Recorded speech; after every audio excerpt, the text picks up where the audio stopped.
এমন জীবন তুমি করিবে গঠন, মরণে হাসিবে তুমি, কাঁদিবে ভুবন। ভারতীয় আধিপত্যবাদ বিরোধী মহানায়ক শরীফ উসমান বিন হাদি ইনসাফের হাসি নিয়ে মহান আল্লাহর সান্নিধ্যে চলে গেছেন। আর তার জন্য কাছে পুরো দেশ। লক্ষ লক্ষ মানুষ তার জানাজায় এটাই যেন প্রমাণ করে দিয়েছে এই উসমান হাদি কতটা কাছের ছিলেন মানুষের। কেউ জানতো না, চিনতো না, কিন্তু যখন তার মাথায় গুলিবিদ্ধ হয় তারপর থেকে মানুষ তাকে জানতে শুরু করে। আল্লাহ তালা হয়তোবা তাকে এই সময়টা দিয়েছেন মানুষকে জানানোর জন্যই।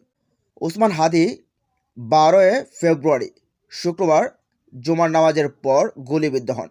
পরবর্তীতে 18 ফেব্রুয়ারি তিনি 10:45 বাজে রাতের ইন্তেকাল করেন। আর এই লম্বা সময়টা পুরো জাতি তাকে চিনেছে। শুধু জাতি বললে ভুল হবে। বাংলা ভাষাভাষী যে পৃথিবীর যে কোনো দেশেই থাকুক না কেন, পুরো এই বাঙালি ভাষাভাষী মানুষ কেঁদেছে তার জন্য। কবি কুসুম কুমারী দাশের একটা কবিতা ছিল, আমাদের দেশে হবে সেই ছেলে কবে, কথায় না বড় হয়ে কাজে বড় হবে। আমাদের উসমান হাদি যেন ছিল আমাদের দেশের সেই ছেলে। তিনি কথায় বড় না হয়ে বরঞ্চ কাজে বড় হয়েছিলেন। তিনি ভারতীয় আধিপত্যবাদকে রুখে দিতে চেয়েছিলেন এ দেশ থেকে ফ্যাসিস্টদের চিহ্ন মুছে দিতে। তাই তো তার জানাজায় এসে প্রধান উপদেষ্টা ডক্টর ইউনূস বললেন, প্রিয় ওসমান হাদি, তোমাকে আমরা বিদায় দিতে আসি নাই এখানে। তুমি আমাদের বুকের ভেতরে আছো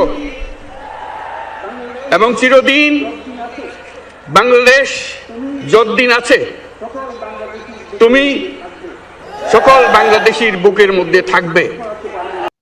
সত্যি প্রধান উপদেষ্টা ডক্টর ইউনূস যে বললেন, হাদি তোমাকে আমরা বিদায় দিতে আসিনি, বরঞ্চ তুমি আছো আমাদের প্রত্যেকের বুকের ভেতরে। হ্যাঁ, শত্রুরা ভেবেছিল এক হাদিকে গুলি করে হত্যা করলেই সব শেষ, কিন্তু তারা ভাবে নাই বিপ্লবীদের প্রতি রক্তের ফুটা থেকে আবার বিপ্লবীরা জন্ম নেয় লক্ষ গুণে বেশি হয়ে, কোটি গুণ বেশি হয়। আজ ভারতীয় দাসরা দেখুক যে এক রক্ত থেকে আজ কত লক্ষ কোটি রক্ত জাগরণ ঘটেছে।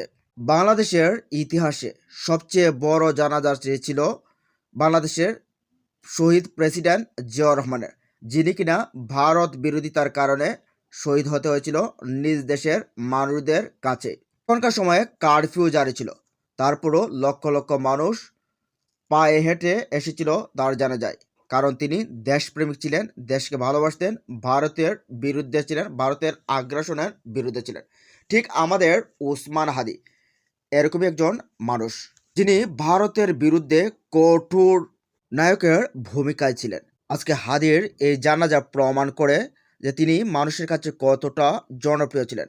আজকে মানিক মিয়া অ্যাভিনিউ কানায় কানায় পরিপূর্ণ। রাস্তাঘাট আশেপাশের যত এলাকা আছে সবখানেই শুধু মানুষের লোকারণ্য ছিল।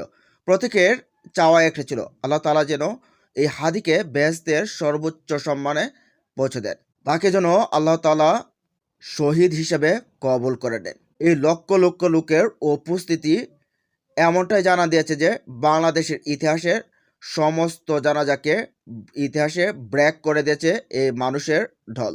সম্ভবত উসমান হাদির জানাজাটাই বাংলাদেশের সর্ববৃহৎ জানাজা, যেখানে লক্ষ লক্ষ মানুষের উপস্থিতি, তিল ধারণের ঠাঁই নেই। আপনারা যদি চিন্তা করেন যে সারা বাংলাদেশের আনাচে কানাচে মানুষ যারা আসতে পারেনি, সেখানে কত লক্ষ লোক হবে যে এই জানাজার জন্য অপেক্ষা ছিলেন। যদি রূপক অর্থে ধরেন তাদেরকেও জানাজায় শরিক করতে পারেন। তারপর তো গায়েবানা জানাজা দেশের আনাচে কানাচে প্রান্তে প্রান্তে হয়েছেই। মাত্র 33 বছরের জীবন, আর এই জীবনে তিনি হাজার বছর বাঁচলেও যা করতে পারে না অনেকে বা করতে পারবেন না, সেই কাজটাই করে গেছেন। তিনি একটা জাতির মহানায়ক হিসেবে বনে গেছেন। উসমান হাদি ছিলেন খুবই সহজ সরল মানুষ, সহজে মানুষকে বিশ্বাসও করে নিতেন। যে ঘাতক তার মাথায় বুলেট ছুঁড়ে দিয়েছে, সেই ঘাতকও তার সাথে দিনের পর দিন থেকেছেন। হয়তোবা সেই ঘাতককেও কোনোদিন তিনি জায়নামাজ বিছিয়ে দিয়েছিলেন নামাজ পড়ার জন্য, কিন্তু সেই ঘাতক বুঝতে পারেনি যার মাথায় গুলি করছে সেই মানুষটা আসলে কে, সেই মানুষটা কতটা সহজ সরল, কতটা মনুষ্যত্বের দিক থেকে ঊর্ধ্ব। ঢাকা ৮ আসনে প্রচারকালে যে মুরব্বী তাকে বলছিল যে তুমি যে ভোটে দাঁড়িয়েছ, এমপি প্রার্থী হয়েছ, তুমি কি ৫০০ ভোট পাবে, তুচ্ছ তাচ্ছিল্য করে যে মুরব্বী বলেছিল, সেই মানুষটা কি আজ লজ্জিত বোধ করবেন না নিজেকে? যে মানুষটাকে বলা হয়েছিল যে ৫০০ ভোট পাবে কিনা, সেই মানুষের জানা যায় আজ লক্ষ লক্ষ লোক। উসমান হাদি চেয়েছিলেন ঢাকা ৮ আসন থেকে সংসদ সদস্য হয়ে সংসদ ভবনে ঢুকতে, অথচ আল্লাহ তাআলা এই বাংলাদেশিদের অন্তরে তাকে বাদশাহ বানিয়ে দিলেন। আল্লাহ তার সম্মানটা কত উঁচু জায়গায় পৌঁছে দিলেন।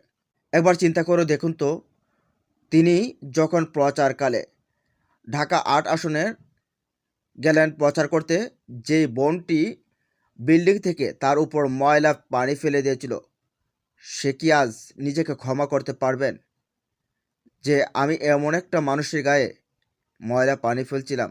যে মানুষটা ইতিহাস হয়েছে, ইতিহাসকে বদলে দিয়েছে, যে মানুষটার জন্য লক্ষ লক্ষ মানুষ দোয়া করছে, যে মানুষের জানা যায় লক্ষ লক্ষ মানুষের জোয়ার বইছে, সেই বোনটি হয়তোবা নিজেকে কখনো ক্ষমা করতে পারবেন না।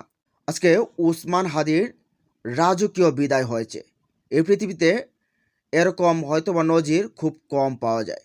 আচ্ছা, উসমান হাদি কি কোনো মন্ত্রী ছিলেন, এমপি ছিলেন, বা প্রধানমন্ত্রী ছিলেন, নাকি কোনো বাদশাহ ছিলেন? কোনো কিছুই ছিলেন না। তিনি এক সাধারণ যুবক ছিলেন। তিনি চেয়েছিলেন ভারতীয় আধিপত্যবাদকে মুক্ত করে এদেশের মানুষকে ইসলামের দিকে ধাবিত হবে, একটা শিরকবাদীদের থাবা থেকে এই দেশের মানুষকে মুক্ত করবে, এদেশের মানচিত্রকে মুক্ত করবে। সেই উসমান হাদি রাজকীয়ভাবে বিদায় নিয়েছেন। হয়তোবা এই মানুষটা যখন বিদায় নিয়েছেন, তার রূহকে আসমানে যে বাসিন্দারা আছেন তারা হয়তোবা আরও বেশি রাজকীয়ভাবে তাকে বরণ করেছেন। আল্লাহ হয়তোবা তার সম্মান এতটাই বাড়িয়ে দিয়েছেন যে আসমানের বাসিন্দারা, দুনিয়াতে যেরকমভাবে মানুষ লক্ষ লক্ষ মানুষ তারা জানাজায় উপস্থিত হয়েছেন, সেখানে হয়তোবা এরকমভাবে এর চাইতে হাজার গুণ বেশি আসমানের বাসিন্দারা তার এই রূহটাকে সম্মান জানিয়েছেন, তার জন্য দোয়া করেছেন। সবশেষ বলতে গেলে তিনি উসমান হাদি সারা জীবন বিপ্লবকে বুকে ধারণ করেছেন। কবি কাজী নজরুল ইসলামের সেই বিদ্রোহী কবিতাকে বুকে ধারণ করেছিলেন, বুকে ধারণ করে বলছিলেন, বলবীর চির উন্নত মমশির, শির নিহারি আমার নত ওই শিকড় হিমাদ্রির। সবশেষ আমাদের বিদ্রোহী কবি কাজী নজরুল ইসলামের কবরের পাশেই শায়িত হলো তার সবচেয়ে শ্রেষ্ঠ বিদ্রোহী কবিতা, আমাদের উসমান হাদি। এই হাদিরা কখনো মরে না, এই হাদিরা বেঁচে যায় যুগ যুগান্তরে, শতাব্দীর পর শতাব্দী, সহস্র শতাব্দীর পর শতাব্দী। এই হাদিরা বেঁচে থাকবেন যতদিন বাংলাদেশ আছে, যতদিন বাংলাদেশের এই মানুষ আছে, কোটি কোটি মানুষের হৃদয়ে। আমরা দোয়া করি আল্লাহ পাক যেন তাকে জান্নাতের সর্বোচ্চ মাকাম দান করেন। আমিন।